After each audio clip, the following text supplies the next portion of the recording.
In 1991, the small Arab state of Kuwait was at the center of the last major war of the 20th century.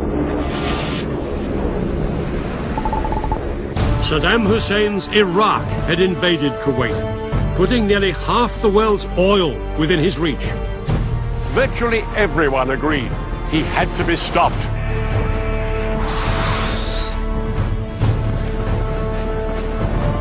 Over 1 million troops faced each other across the battlefield. Revolutionary new technology like stealth bombers, cruise missiles and precision-guided bombs would make this a battle unlike anything anyone had seen before.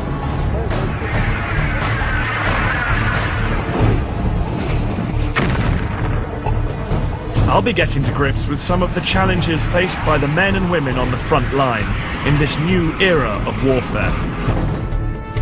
And I'll show how the commanders chose their tactics in a war dominated by cutting-edge technology and ruthless political calculation. With his seizure of Kuwait, Saddam Hussein threatened to hold the whole world to ransom. He warned that the fight that would follow would be the mother of all battles. Everything would now depend on the outcome of Operation Desert Storm, the battle for Kuwait.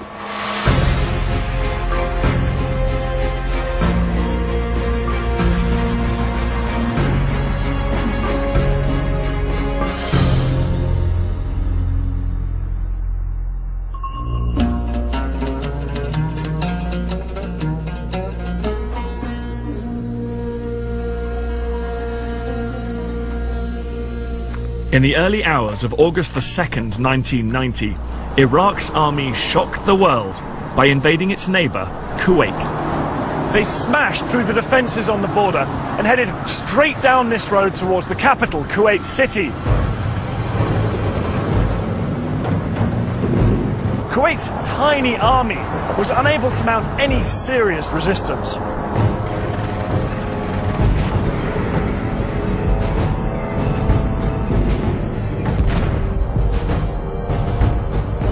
Thousands of Iraqi troops were soon swarming through the capital.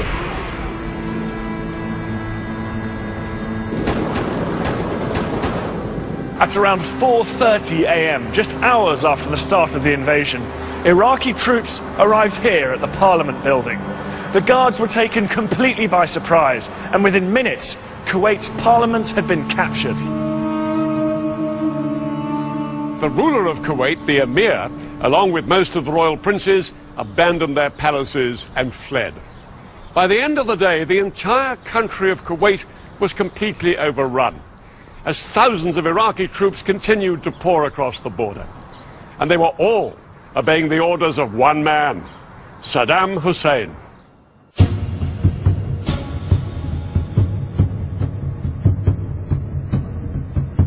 Saddam Hussein was the president of Iraq and a brutal dictator.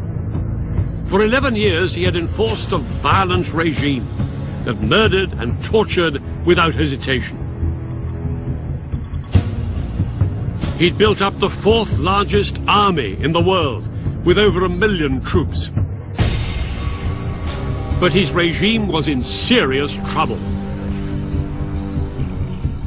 Not least because an 8-year war with his neighbor Iran had left him with a mountain of debt.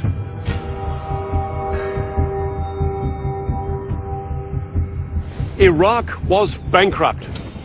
Saddam had to come up with a solution to his cash crisis, and it lay across the border here in Kuwait. This is Iraq, and here is Kuwait. Kuwait is almost floating on oil. Outside the capital, Kuwait City, oil wells cover much of the country. To the north, there are oil fields on the border with Iraq. Here in the center, the Burgan oil field is the second largest in the world. Altogether, Kuwait held 10% of the world's oil, and it was this vast wealth that Saddam had captured. Together with the Iraqi oil fields that Saddam already owned, he now had control of over 1/5 of the world's oil reserves.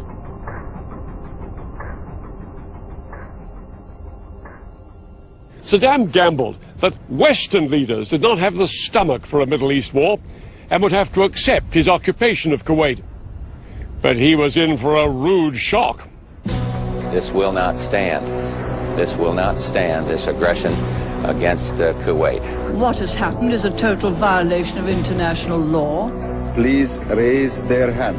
The United Nations condemned the invasion and called on Saddam to withdraw his troops from Kuwait.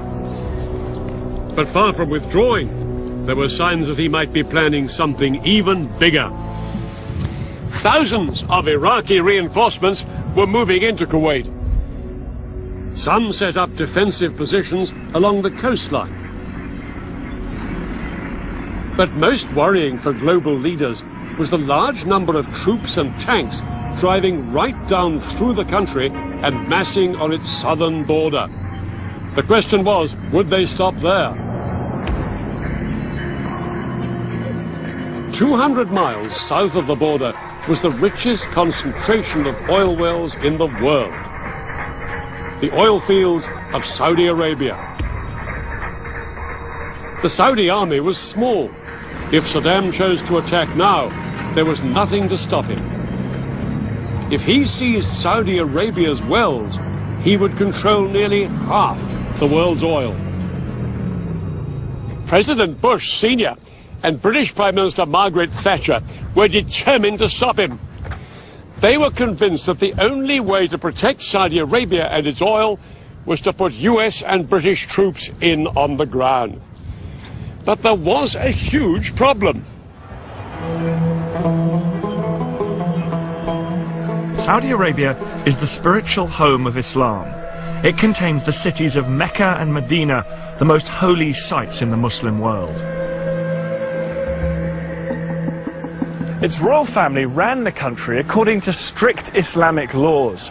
Any attempt to fly in tens of thousands of troops from the non-Muslim armies of Britain and America was a political minefield.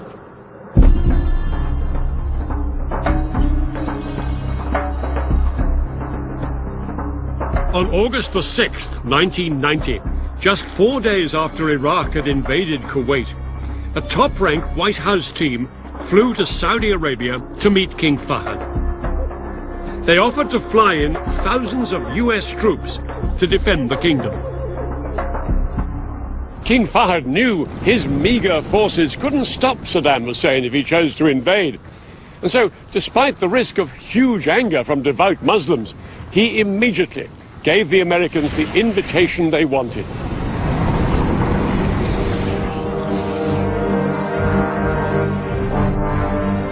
Within hours, one of the biggest deployments of troops since World War II was underway.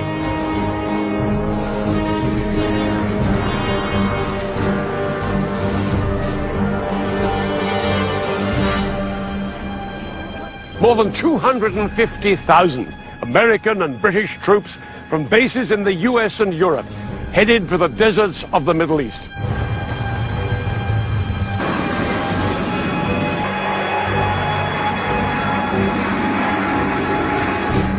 The Americans and British were determined that their stand against Saddam Hussein should be seen as an international operation and not as an American-led attack on an Arab country.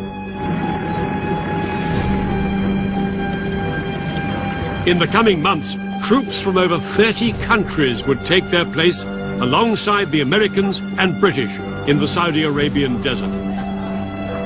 It was an extraordinary coalition that even included several Arab states like Egypt and Syria. But it was the Americans that dominated. The man in charge was called General Norman Schwarzkopf. He was a giant of a man with a keen intellect.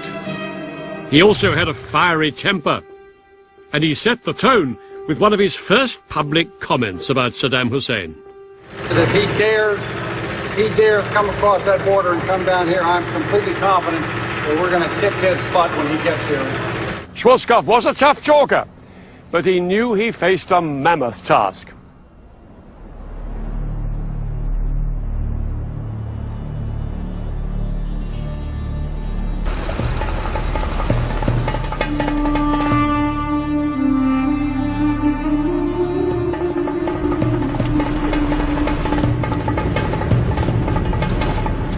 Many of the troops had been trained to go into battle on the green rolling hills of Europe. They arrived to find a scorched, barren desert like this one. It was a place few of them had ever imagined they'd have to fight over.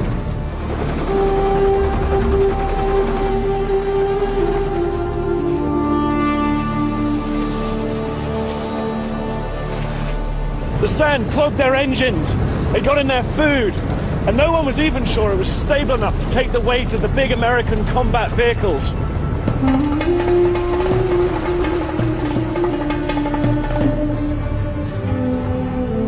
But the biggest problem by far was making sure the Western troops did not offend their Muslim hosts.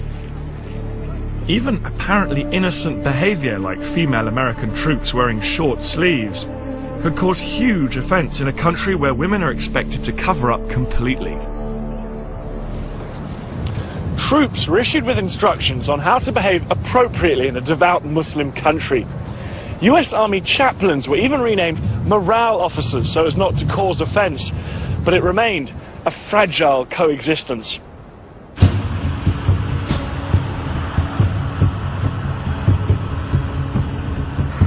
An Iraqi attack on Saudi Arabia remained a constant fear for the coalition. But it was the stories about the actions of Saddam's army inside Kuwait that outraged world opinion. They brought a reign of terror to Kuwait, including summary executions in the street.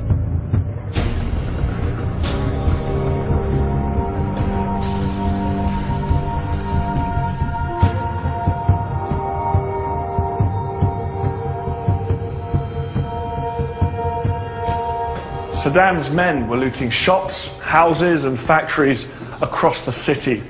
Torture and punishment beatings became commonplace as the Iraqis tried to crush any sign of Kuwaiti resistance. Some resistance fighters were even shot dead in front of their own families as a warning to everybody else not to get involved.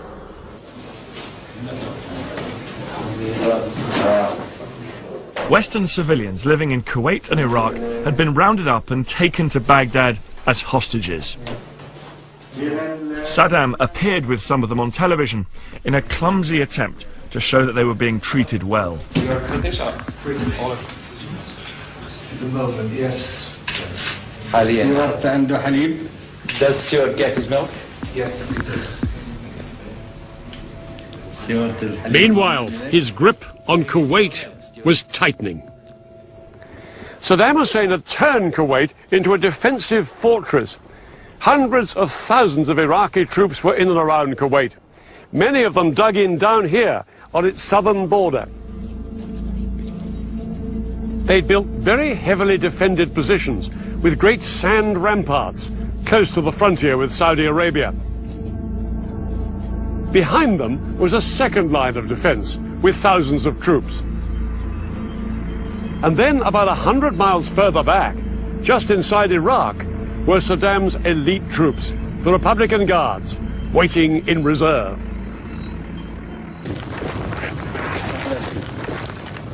By November 1990, world leaders had run out of patience with Saddam. Although he hadn't attacked Saudi Arabia, he showed no signs of withdrawing from Kuwait.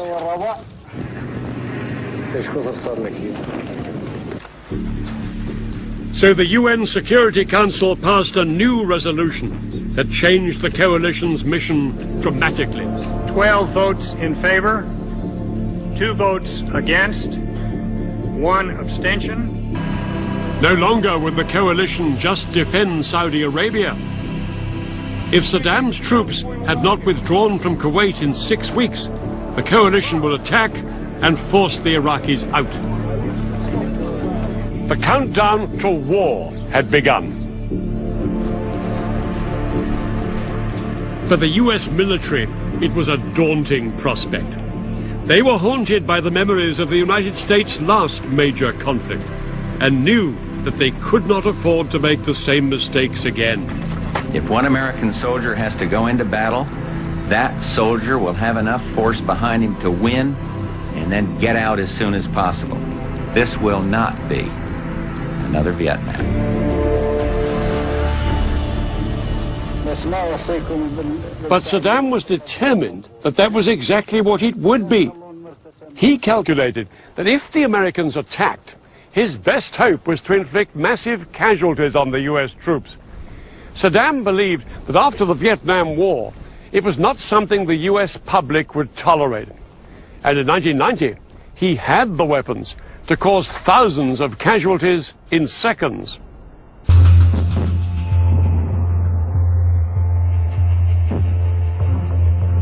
Just 2 years earlier, in March 1988, the Iraqi army had attacked a Kurdish village in northern Iraq, using a mixture of mustard gas and the nerve agent sarin. 5,000 people were killed, and thousands more suffered terrible injuries.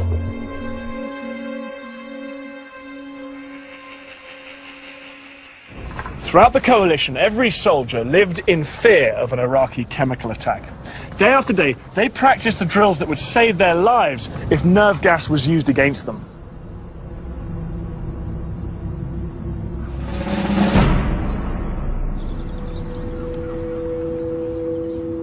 To understand more about what this meant to the coalition troops, I joined a British Army training exercise.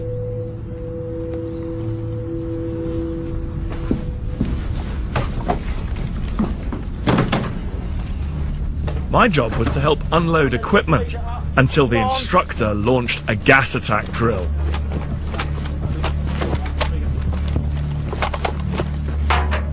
Gas, gas, gas!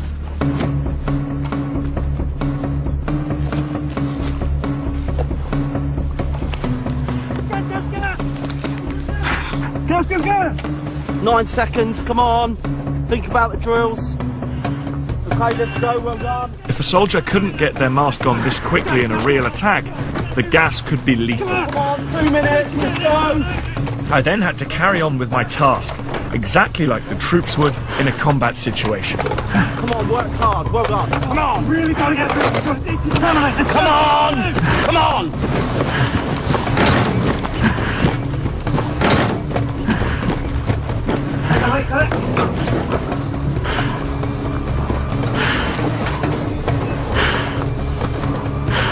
Down this side, down this side. Keep going,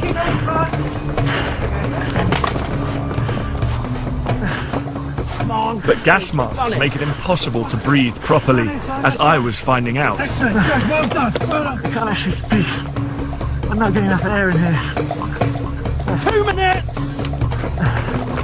Come on, well done, well done. That one there.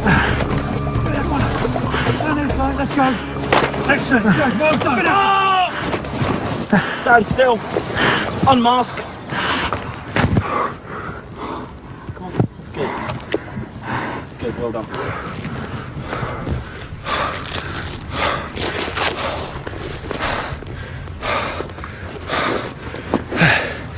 There's just no air in there at all.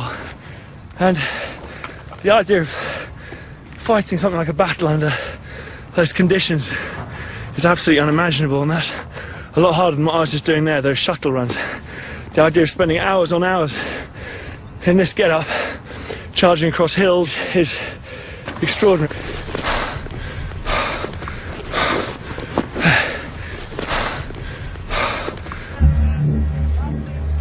But in 1991, soldiers feared they really would have to fight while under chemical attack.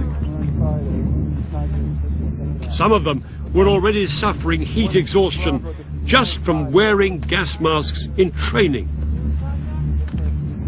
Schwarzkopf knew that if it came to war, the greatest threat to his troops was Iraq's chemical weapons.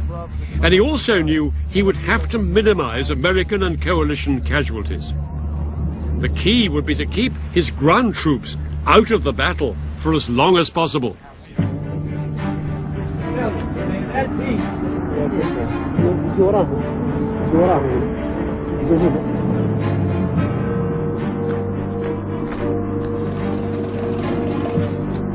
Schwarzkopf's plan was to launch a colossal air attack on Iraq itself and on its forces on the ground, to try and force Saddam to abandon Kuwait.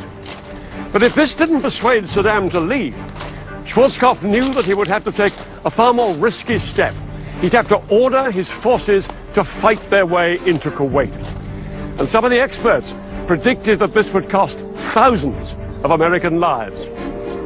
His strategy would call upon the full might of the United States Armed Forces. More and more of the world's most sophisticated aircraft, tanks and weapons were arriving in the Gulf. And 6 American aircraft carriers with over 400 planes would be positioned within striking distance of Iraq and Kuwait.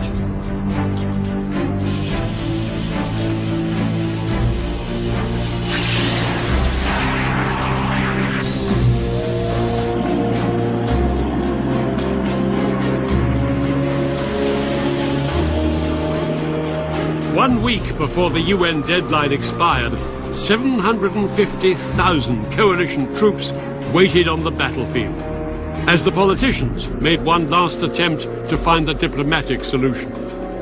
The US Secretary of State, James Baker, met Iraq's Foreign Minister, Tariq Aziz, in Geneva. Both men knew that tens or even hundreds of thousands of lives were at stake. And James Baker warned the Iraqis not to use chemical weapons, reminding them that America had nuclear bombs. But 7 hours of talks ended in failure. If Iraq should choose to continue its brutal occupation of Kuwait, Iraq will be choosing a military confrontation which it cannot win and which will have devastating consequences. But Saddam remained as defiant as ever and promised his people a great victory. He warned that the Americans depended too much on technology. He boasted that Iraq could rely on the bravery and experience of its soldiers. Their faith would defeat the enemy. At midnight on January the 15th, 1991, the UN deadline expired. Across the world, people watched and waited. Everybody knew it was just a matter of time before the war began.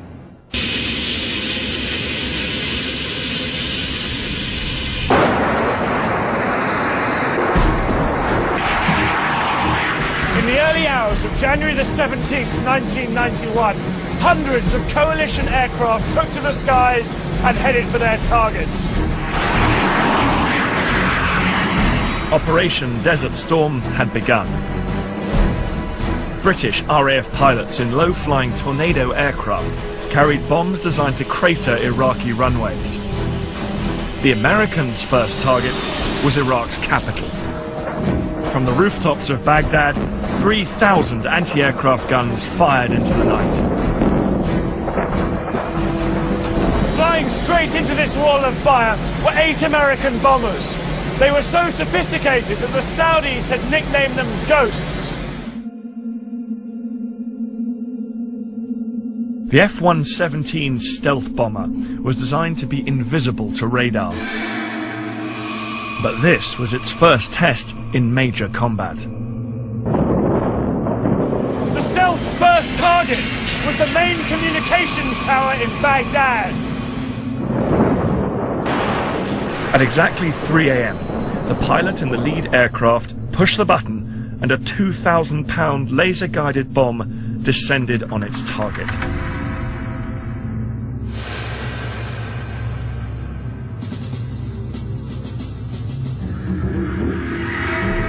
Across the city, the ground shook as 14 more bombs from other stealths hit their targets. The aircraft turned for home.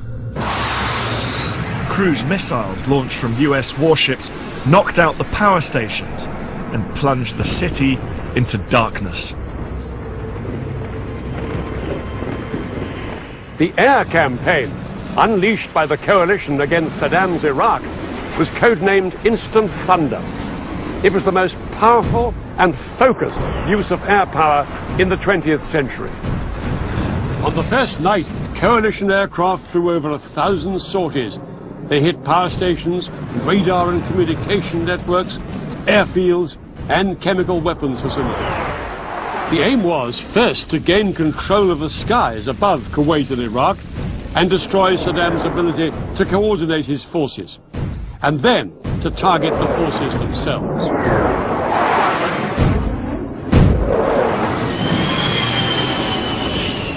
Guided in by laser, a bomb launch from planes like these could explode within 3 meters of its target, even from a range of 7 miles.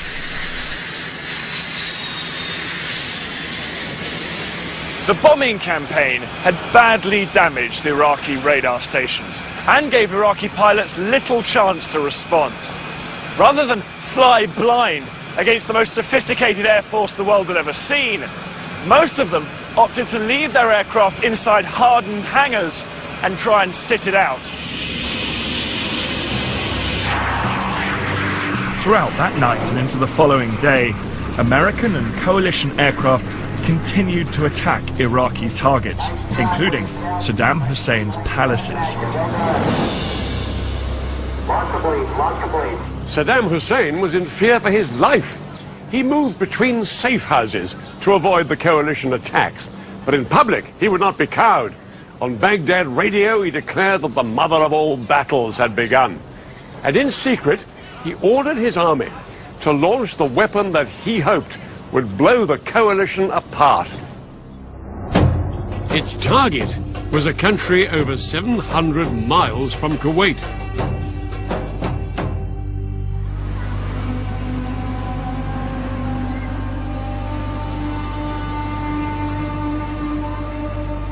At 2 a.m. on January the 18th, 1991, air raid sirens sounded across Israel.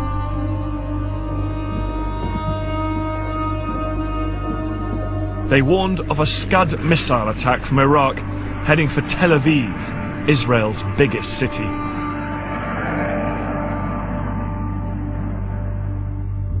Moments later, the first Scud hit this factory near a housing estate in a residential suburb of the city.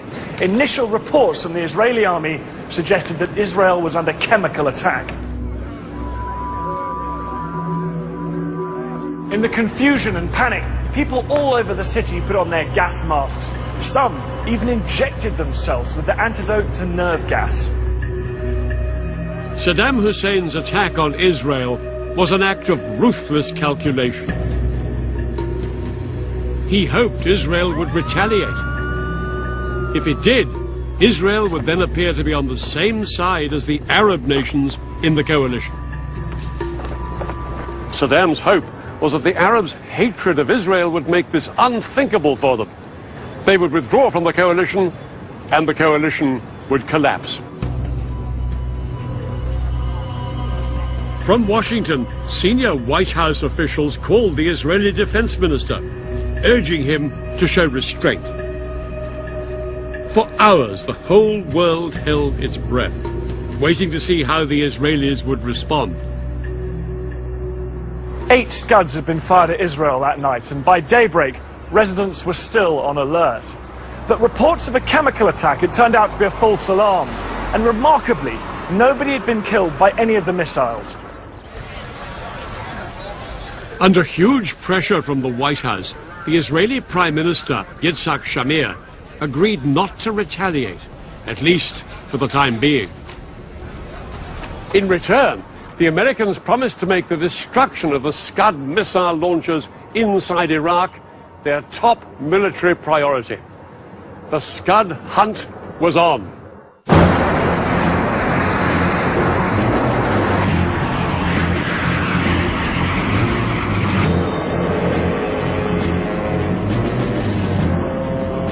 Coalition aircraft began flying around the clock, searching thousands of square miles of empty desert, hoping to spot Iraq's estimated 20 mobile Scud launchers and then destroy them. For the American commander, General Schwarzkopf, it was a tough challenge. Finding the mobile launchers is like finding a needle in a haystack, as you can well imagine. Scuds continued to hit Israel, and Washington ordered Schwarzkopf to step up the search. By the 24th of January, 40% of the coalition's air sorties were diverted to Scud hunting, and special forces like Britain's SAS were sent into Iraq to try and destroy the launchers from the ground.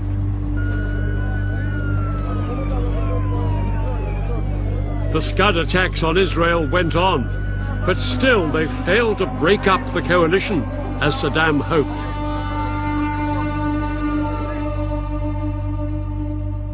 In a further attempt to weaken public support for the war, British pilots John Nichol and John Peters, shot down on the first night, were paraded on Iraqi television. They had been tortured and were forced to denounce the war. This war should be stopped so we can go home. I do not agree on this war with Iraq. The pictures provoked condemnation across the world and only inflamed Western public opinion against Saddam. Saddam was unable to prevent the air campaign systematically destroying his army. So 2 weeks after the air war began, he ordered an attack that would force the Americans into the risky ground combat they wanted to avoid.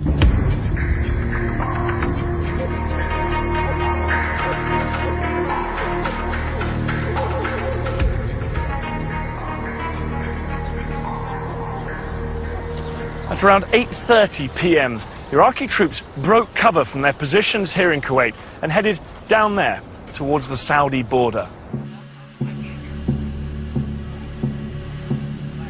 Their movement was watched by an unmanned American spy plane, feeding pictures back to its operator. What do we have here? Crow. Let's see what they are. Man, this is something. Here we go. Closer, closer. And 2,253 hours. They've crossed the border. Crossed in Saudi Arabia.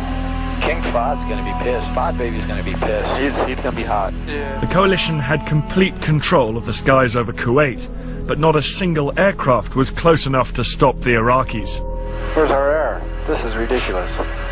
Frickin' bomber couldn't ask for any better target than that. The Iraqis took the coalition by surprise. They met little resistance and seized the Saudi town of Khafji, about 10 miles down the road. Go for it. Just a puff of smoke. Yep. Right to the right of that.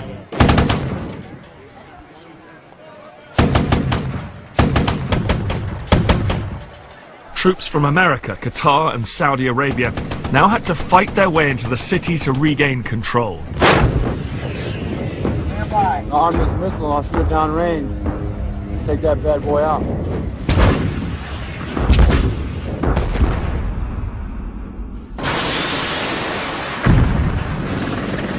And when air support finally arrived, they had a decisive advantage. I certainly would not want to be an Iraqi troop up there. Aircraft are swarming over that battlefield like gnats. After 2 days of fighting, coalition troops finally regained control. An estimated 38 Iraqis were killed and hundreds more captured, but the coalition had suffered too. In their first taste of ground combat, 43 coalition troops, including 25 US Marines, were killed. For some, it had been a sobering experience. I never expected that kind of fear, but you have to overcome it.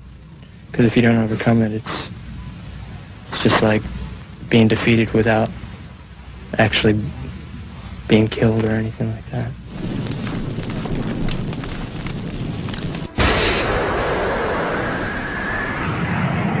But with Khafji back in coalition control, world attention turned once again to the air campaign, which was now in its 4th week.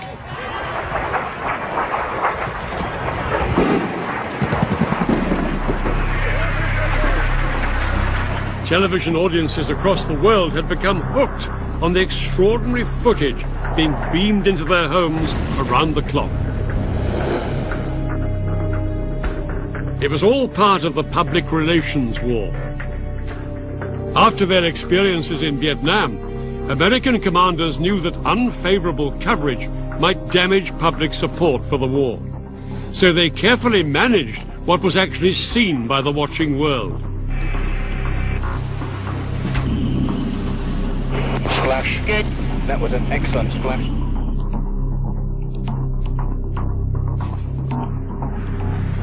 The American general who commands all the Allied forces in the Gulf has said that Operation Desert Storm has been going according to plan.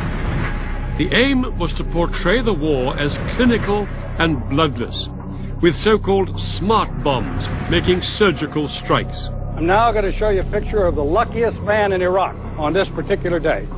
Keep your eye on the crosshairs. Right through the crosshairs. And now in his rearview mirror.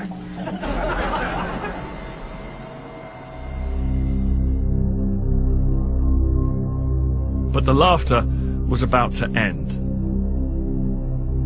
In the early hours of February the 13th, 1991, 2 stealth bombers flew towards the Al Amariya bunker in the suburbs of Baghdad on what was supposed to be a routine mission. Shortly after 4:30 a.m., they released 2 laser-guided bombs. Exactly as planned, the bombs dropped down a ventilation shaft and exploded deep inside the bunker to maximize destruction. The trouble was, it was packed with over 400 civilians. American criminals! Why? For what the war? For what the war? Hundreds had been killed, many of them children. Pictures of the disaster were broadcast around the world. I miss my wife and my children. It's not fair. Nobody says something to stop this massacre. It was a terrible mistake. Coalition air planners had believed that the Al Amariya bunker was being used by Iraqi commanders, not civilians.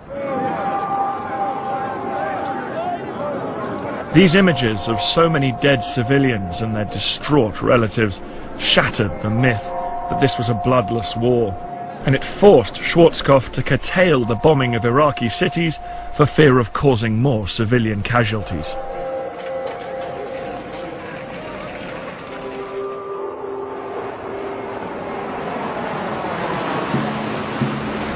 But the Iraqi army got no such reprieve. The air campaign had battered Iraqi targets for over a month, and still, Saddam had not withdrawn his army from Kuwait.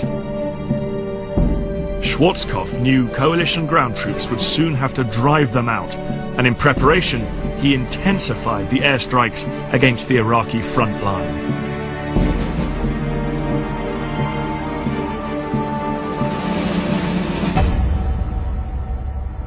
There was nothing smart about this bombardment.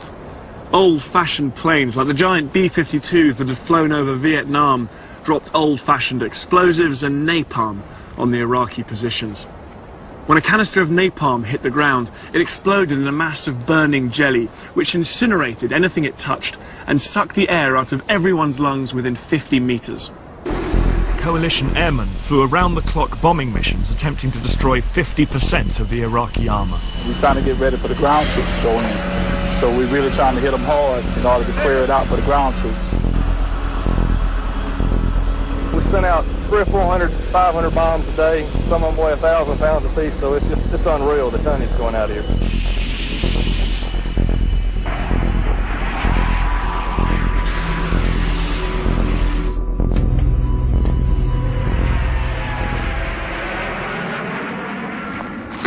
In retaliation for the coalition's continuous aerial bombardment, Saddam Hussein unleashed a new kind of destruction.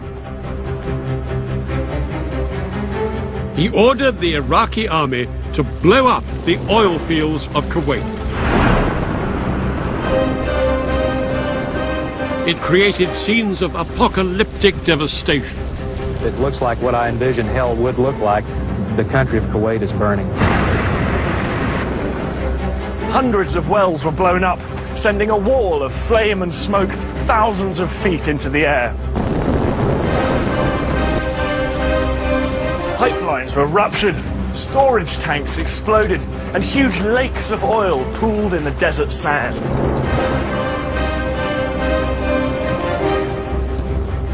Choking black clouds filled the air, and day turned to night as the smoke blocked out the sun.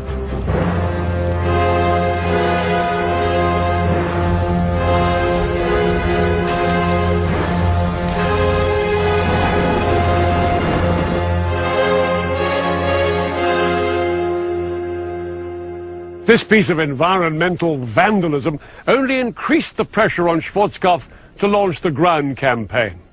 His plan was a masterpiece of strategic deception.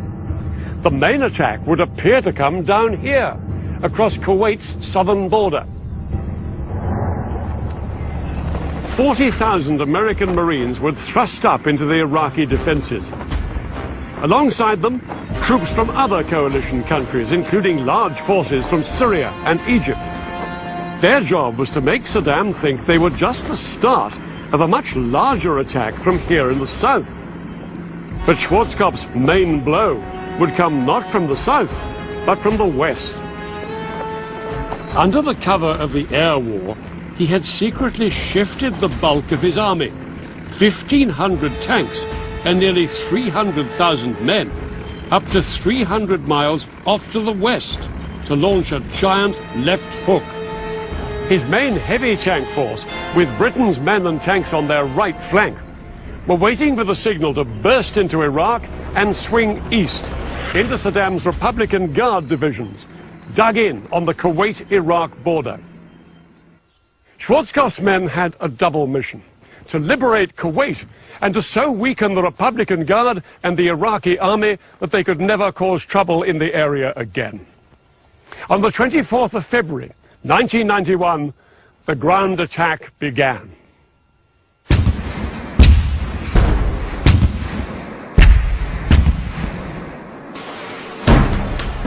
Out in the Gulf, the big guns of the US warships began a massive artillery barrage onto the Kuwaiti coastline.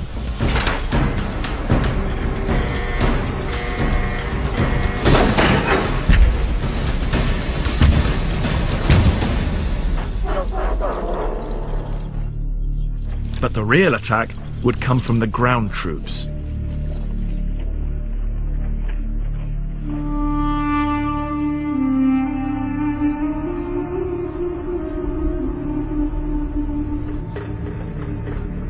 And the first to go in would be the US Marines. This is it. Have fun. Got an American flag in this pack right here we're going to raise in Kuwait. The Marines had to bulldoze gaps in huge banks of sand like this one so the tanks and artillery could advance.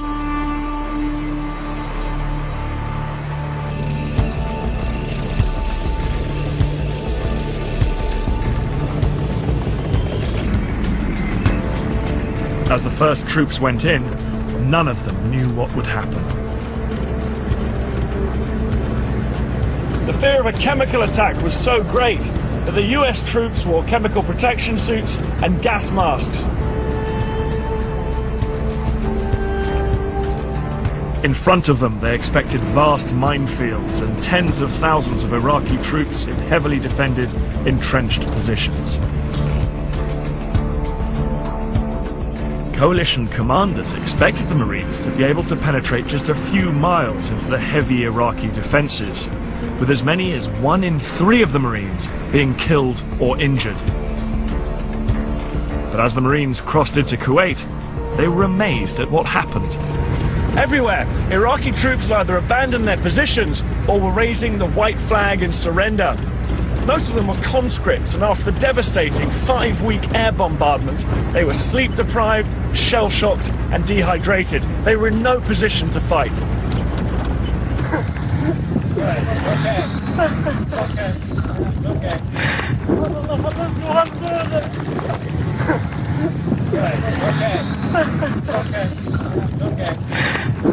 All right. Hey, let's go! Get up here! The Marines continued forward into Kuwait. There was little resistance, and nearly everywhere their progress was unopposed.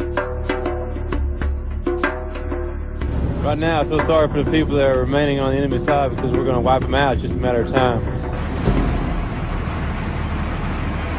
the Marines were scoring a major success in their thrust up here into Kuwait, almost too successful.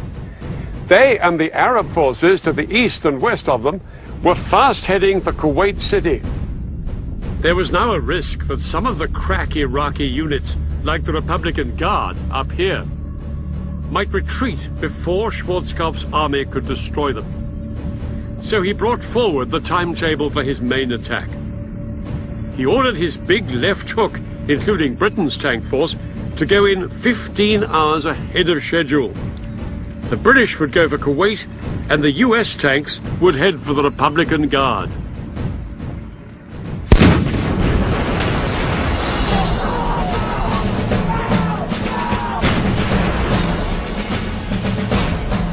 "10 hours into the ground war, at 2:30 p.m., British and American troops began a massive artillery barrage onto the Iraqi positions in front of them.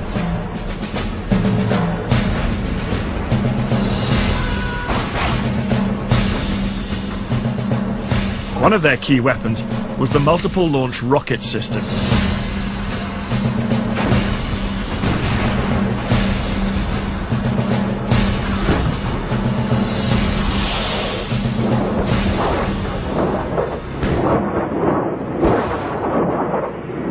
As each of the rockets burst in the air above the Iraqis, it scattered 644 bomblets over them. It was as if they were being showered by hand grenades. In just over 30 minutes, more than 500,000 of these bomblets landed on the Iraqi troops.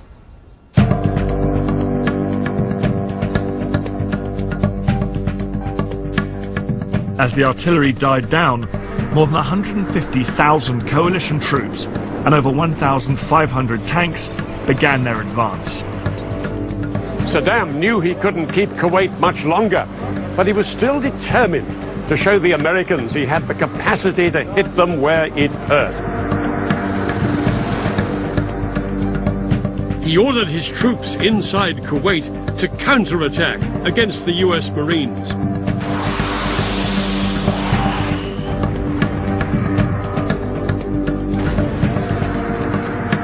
But they couldn't match the Americans' firepower, nor halt their relentless drive towards Kuwait City. However, Saddam still had one last sting in his tail.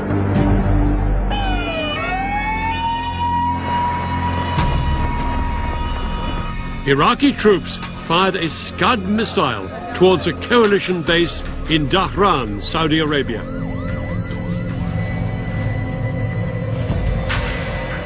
The resulting explosion killed 28 Americans, and 100 were left wounded. Has to go up there. It was their biggest single loss in the war so far.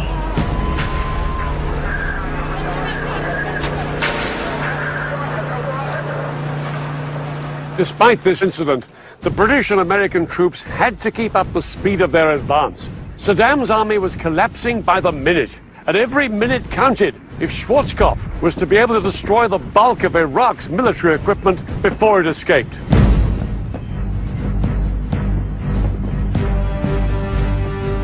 Schwarzkopf's main armored thrust had swept across 100 miles of Iraqi desert west of Kuwait and closed in on Saddam's elite Republican Guard. Finally, at 4 p.m. on the 26th of February, they came face to face. A gunner in one of the lead vehicles spotted a line of Iraqi tanks on the horizon. The US tank commander realized that he was heading straight for a major Republican Guard position. The gunner in the lead American tank quickly fired off a shot at one of the Iraqi tanks. Seconds later, the American commander watched as the shell landed directly on the target. The Iraqi tank exploded, throwing a man out through the hatch, engulfed in a ball of flame. Within seconds, the other American tanks had opened fire. In just a few minutes, the Republican Guard's position had been obliterated.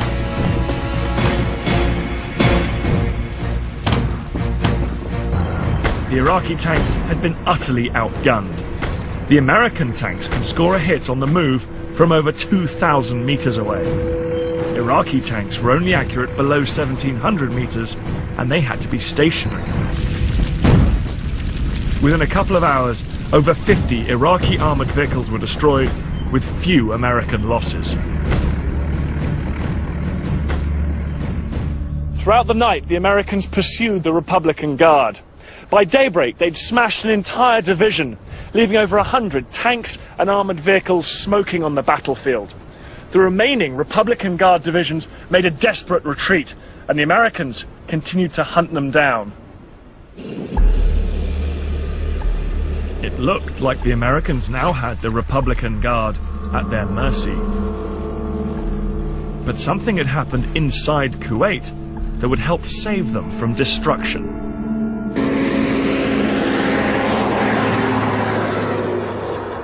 Iraqi troops had been fleeing from Kuwait City in any vehicle they could get their hands on. American commanders were determined to stop them. It led to one of the most controversial episodes of the war. Using laser-guided bombs, pilots attacked Iraqi vehicles along a stretch of this road leading north from Kuwait City. This created a roadblock, and behind it, hundreds of vehicles became trapped in a giant traffic jam.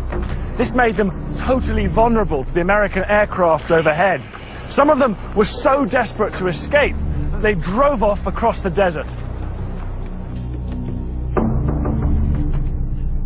Every available American aircraft was ordered into the attack, with devastating results.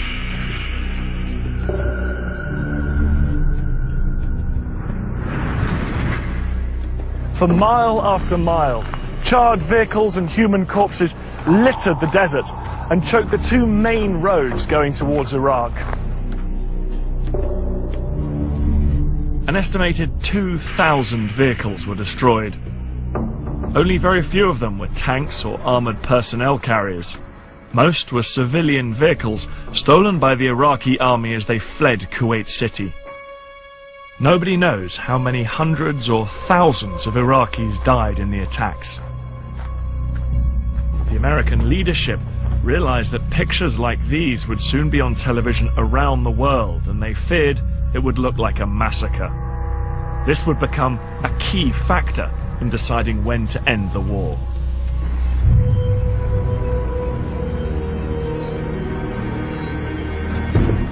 "36 hours later, coalition troops led by units from Kuwait's own army arrived in Kuwait City.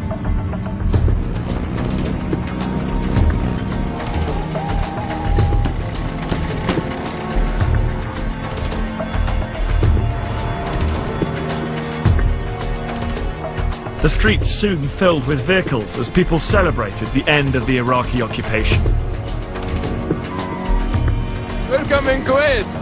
Welcome, Mr. Bush. Welcome.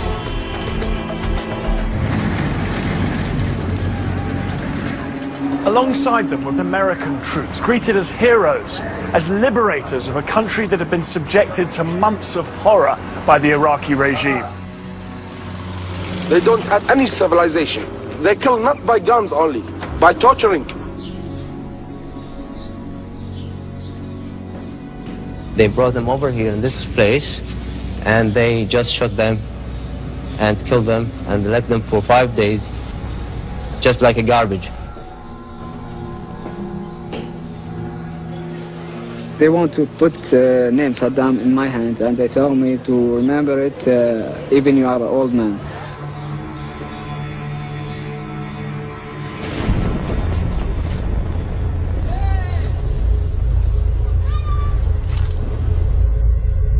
With the liberation of Kuwait, the main political goal of the war had been achieved. But the Republican Guard had not yet been destroyed. However, President Bush feared that continuing to bomb a retreating enemy might give the impression that America was behaving like a bully. And so, on February the 28th, 1991, Bush declared a ceasefire. I am pleased to announce that exactly 100 hours since ground operations commenced and 6 weeks since the start of Operation Desert Storm, all United States and coalition forces will suspend offensive combat operations. The Gulf War was over.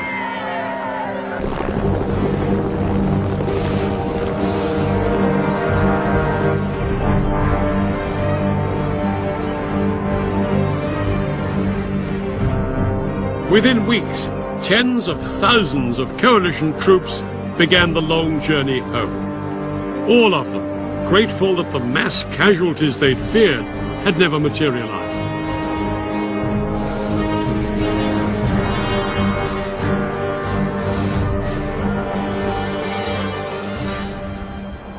In total, 248 coalition troops were killed, far less than anyone had dared hope.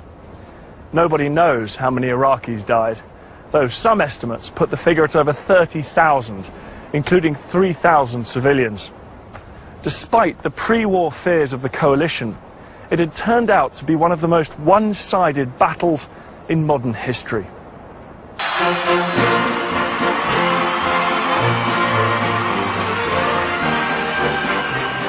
Schwarzkopf and his men returned home to a hero's welcome.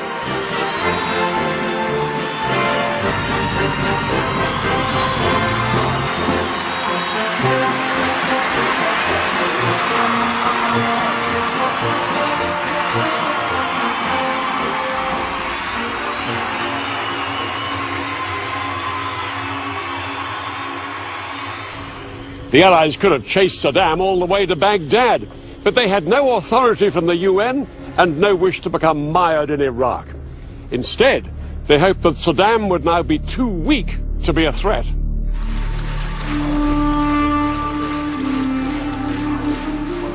But Saddam's regime did not crumble as the Americans hoped. He crushed two uprisings that followed the end of the war and remained in power for another 12 years.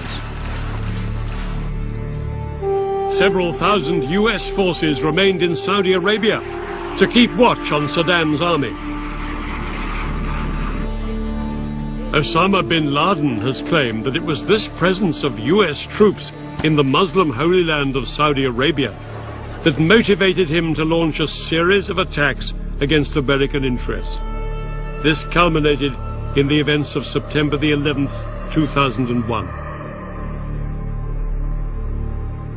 President Bush's son, George W. Bush, was now in the White House, and in response to the 9/11 attacks, he declared a global war on terror. As part of this war, he launched a US and British-led invasion of Iraq in 2003, which ousted Saddam Hussein from power. Thousands of British and American troops remain in Iraq to this day, dealing with the consequences. No one knows when they will return home.